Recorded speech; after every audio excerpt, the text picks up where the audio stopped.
হাওড়ার রূপনারায়ণ নদীর তীর থেকে উদ্ধার হলো সামুদ্রিক অলিভ রিডলে কচ্ছপের দেহ।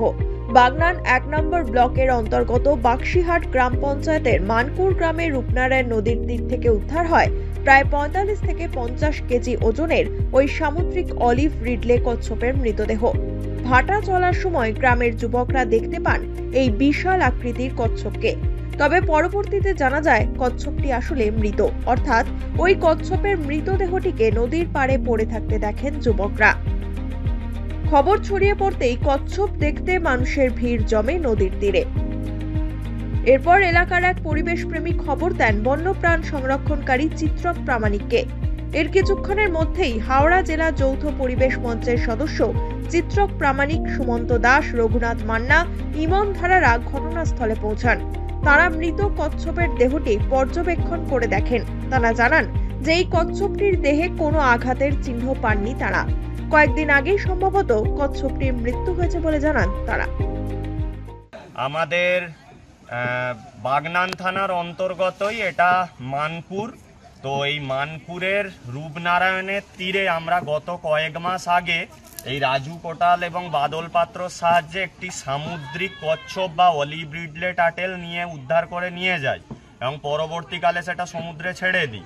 কিন্তু আজকে এই বছরের শুরুতেই একটা দুঃখের বিষয় যে রাজু আমাকে সকালবেলা ফোন করে জানায় যে আগের কচ্ছপটির থেকেও বড়, প্রায় 40-50 কেজির একটা বড় সামুদ্রিক অলিভ রিডলে টাটেল, যেটির মৃতদেহ এই রূপনারায়ণ নদীর তীরে পড়ে আছে এবং যেটি মারা গেছে, এবং বন দপ্তর থেকেও স্টাফেরা এসেছেন, ওনারা এই বডিটাকে নিয়ে যাবেন, নিয়ে গিয়ে পোস্টমর্টেম করা হবে। তো হাওড়া জেলায় কিন্তু এই সামুদ্রিক অলিভ রিডলে কচ্ছপ পাওয়া যায় না।